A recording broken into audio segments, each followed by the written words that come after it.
Lorsque vous aurez créé un premier épisode de balado et serez prêt à publier, en fait, il faudra faire l'espèce de mise en page, donner un nom à votre balado, lui donner sa couleur et sa saveur. Pour ce faire, on va vous inviter à aller à GoTo Podcast Setup.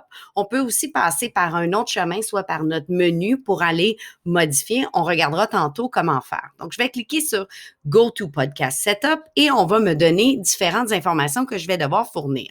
Je vais devoir nommer mon balado. Ensuite, je peux lui donner une description, c'est optionnel, et on peut revenir plus tard pour le changer.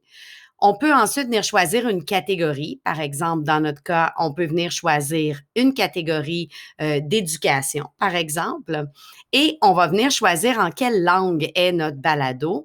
Ça aidera dans la recherche quand les gens, dans les différents outils, si on l'a publié, par exemple, sur diverses plateformes, à pouvoir chercher des balados en lien avec l'éducation en français, par exemple.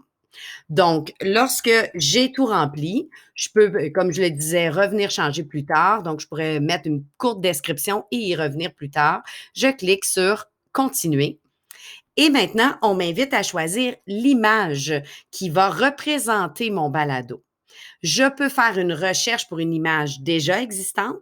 Je peux venir importer une image ou je peux carrément laisser Anchor choisir pour moi.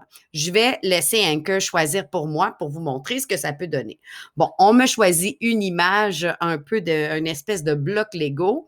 Les images qu'il va me proposer, que ce soit les images que je cherche dans la banque ou les images qu'il me suggère, viennent du site Unsplash, qui est un site d'images libre de droit, bien sûr.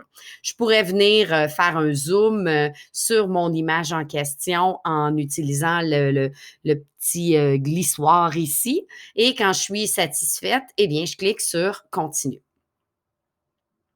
Si j'ai choisi mon image, eh bien, c'est moi qui va pouvoir venir jouer avec mon image. Faites attention de choisir, bien sûr, des images qui sont libres de droit. Des sites comme Unsplash qui sont directement dans l'outil ou encore un site comme Pixabay peut être intéressant.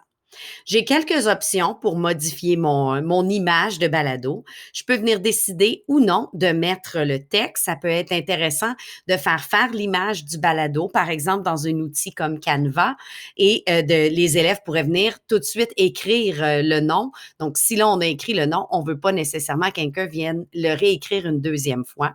On peut choisir ou non de mettre le petit logo d'Anchor. On peut venir choisir notre type d'écriture. Donc, on a différents types d'écriture et on les voit en prévisualisation à gauche. Donc, à nous de choisir ce qu'on aime ou pas et voir si l'écriture nous satisfait. On peut choisir de venir le mettre en haut, au milieu, en bas. Donc, on a quelques petites options, mais bien sûr, on est assez limité.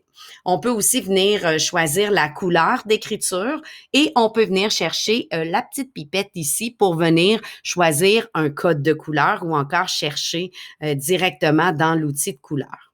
Lorsqu'on est satisfait de notre image, on clique sur Update Cover Art et maintenant, c'est l'image qui représente notre balado.